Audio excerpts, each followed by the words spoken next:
வணக்கத்துடன் இது இன்பா டாக்ஸ். ஒரு மதம் என்றால் அந்த மதத்தின் அடிப்படையை வைத்து பார்க்கின்ற பொழுது பெரும்பாலான மதங்கள் சொல்லக்கூடியது அன்புதான். உன்னை போல் பிறனை நேசி என்கிறது கிறிஸ்தவம். உனக்கு இருப்பதையும் பிறனுக்கு கொடு என்கிறது இஸ்லாம். அதாவது நீ என்ன நினைக்கிறாயோ அதையே நீ செய் என்கிறது இந்து மதம். எனவே அனைத்து மதங்களுமே அன்பை போதிக்கக்கூடிய களங்களைத்தான் எடுத்துக்கொண்டிருக்கின்றது. ஆனால் இந்த மதத்தை மையப்படுத்தி பயணிக்கக்கூடியவர்கள் மதத்தை பாதுகாப்பதாக சொல்லிக்கொண்டு அப்பாவி மக்களை அழிக்கக்கூடிய களங்களை எடுத்துக்கொண்டிருக்கின்றார்கள். இது எல்லா நாட்டிலும் நடைபெற்று கொண்டிருக்கக்கூடிய ஒரு விடயம்தான்.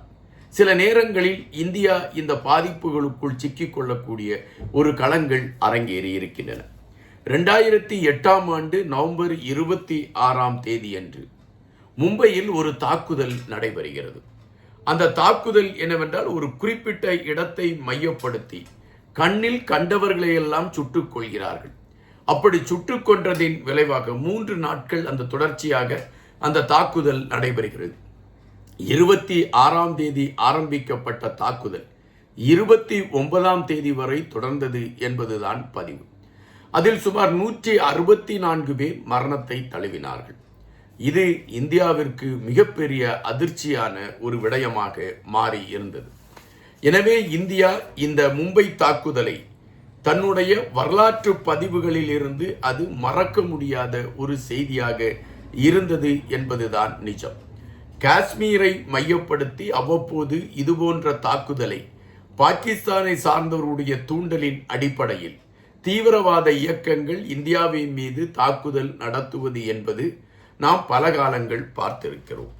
இதற்கு இந்தியா சிந்தூர் தாக்குதல் என்கின்ற அடிப்படையில் இராணுவ நடவடிக்கை எடுத்து தாக்கியவர்கள் மீது கடுமையான தாக்குதலை எடுத்திருக்கக்கூடிய களங்களை எல்லாம் நம்மால் பார்க்க முடிகின்றது. இதை நம்மால் உணரக்கூடிய ஒரு செய்தியாகவும் இருக்கின்றன. தற்பொழுது இந்த மும்பை தாக்குதலை மையப்படுத்திய ஒரு செய்தி பரபரப்பாக பேசப்படுகின்றன. அந்த செய்தி என்னவென்றால், மும்பையில் அப்பொழுது நடந்த தாக்குதலை போல மீண்டும் ஒரு தாக்குதல் நடைபெறுவதற்கான ஒரு களத்தை நாங்கள் எடுத்துக்கொண்டு இருக்கிறோம் என்று ஈ-தொய்பா என்கின்ற அந்த இயக்கத்தை சார்ந்த சபில்லா ஹரி என்கின்றவர் இந்த கருத்தை பதிவிட்டிருக்கிறார். அதற்கான நாங்கள் பயிற்சிகள் எடுத்திருக்கிறோம், அதற்கான களங்களை நாங்கள் கையில் எடுத்து கொண்டிருக்கின்றோம். கூடிய விரைவில் மும்பை தாக்குதல் எப்படி நடந்ததோ அதே வழியில் கடல் மார்க்கமாக இந்தியாவிற்குள் நாங்கள் சென்று இந்தியாவை தாக்குவதற்கான ஒரு களத்தை எடுப்போம் என்கின்ற செய்தியை அவர்கள் எடுத்து வைத்திருக்கிறார்கள். இதை நாம் மிக லகுவாக கடந்து செல்ல முடியுமா என்றால் முடியாது. காரணம், பல காலகட்டங்களில் இந்த தீவிரவாத தாக்குதலில் இந்தியா பாதிக்கப்பட்டிருக்கின்றது. பெஹல்கம் என்கின்ற அந்த பகுதியில் நடத்தப்பட்ட தாக்குதல், அதற்குத்தான் இந்தியா சிந்தூர் என்கின்ற எதிர்த்தாக்குதலை நடத்திய களங்களை நாம் அறிந்திருக்கிறோம். தற்பொழுது மும்பை தாக்குதல் எப்படி நடந்ததோ அதுபோன்ற ஒரு தாக்குதலை நடத்துவதற்கு ஈ-தொய்பா என்கின்ற அந்த அமைப்பு தீவிரம் காட்டுகிறது என்கின்ற பொழுது இதன் பின்னணியில் பாகிஸ்தான் இருப்பதற்கான வாய்ப்புகள் இருக்கிறதா என்கின்ற கேள்விகளும் சந்தேகங்களும் எழும்புகின்றன. தற்பொழுது இந்தியாவின் கடற்படையை சார்ந்தவர்கள், அதாவது கப்பல் படையை சார்ந்தவர்கள், அரபிக்கடலை மையப்படுத்திய அனைத்து எல்லைகளிலும் பாதுகாப்பை வலுப்படுத்தி இருக்கக்கூடிய ஒரு களங்களை பார்க்க முடிகிறது. இது ஒரு அச்சத்தின் வெளிப்பாடு என்பதை விட இந்தியாவின் மீது இனி ஒரு தாக்குதல் நடைபெற்றுவிடக் கூடாது என்பதற்கான முன்னெச்சரிக்கையாக பார்க்கப்படுகின்றது. ஆனால் இந்த ஈ-தொய்பா அமைப்பை சார்ந்தவர்கள் திட்டமிட்டபடி எங்களுடைய தாக்குதல் நடத்தப்படும் என்பதை மீண்டும் மீண்டும் சொல்லிக் கொண்டு இருக்கக்கூடிய விடயங்கள் சற்று சிந்திக்க வைக்கக்கூடியதாக இருக்கிறது என்பதுதான் நிஜம். மும்பை தாக்குதலில் 164 பேர் மரணத்தை தழுவினார்கள். இந்த 164 பேரும் ஆயுதங்களை ஏந்தி கொண்டு போராட்ட களத்தில் நின்றவர்களா என்றால் இல்லை. அப்பாவி மக்கள்தான் அங்கு பலியானார்கள். இந்த தீவிரவாத அமைப்புகள் நாங்கள் தாக்குதல் நடத்துகிறோம் என்று சொல்லக்கூடிய அந்த களங்களில் எல்லாம் பாதிக்கப்படுவது என்னவோ அப்பாவி மக்கள்தான். இது இந்தியாவில் மட்டும் நடைபெறக்கூடிய களம் அல்ல. ஒட்டுமொத்தமாக உலகத்தில் நடைபெறக்கூடிய செய்திகளை இதுவாகத்தான் இருந்து கொண்டு இருக்கின்றன.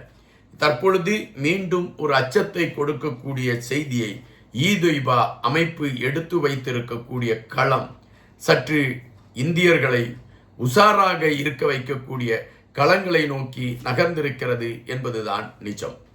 ஆனால் தற்பொழுது இந்தியாவின் இராணுவம் இந்த விடயத்தை மிக விளையாட்டாக எடுத்துக்கொள்ளாது என்பதும், எந்த சூழலும் இந்தியாவின் மீது எந்தவிதமான தாக்குதல் நடைபெற்றுவிடக் கூடாது என்பதில் மிக தெளிவாக இருக்கிறது என்பதையும் பாதுகாப்பு விடயங்களில் காட்டுகின்ற தீவிரங்களை வைத்து நம்மால் புரிந்து கொள்ள முடிகிறது.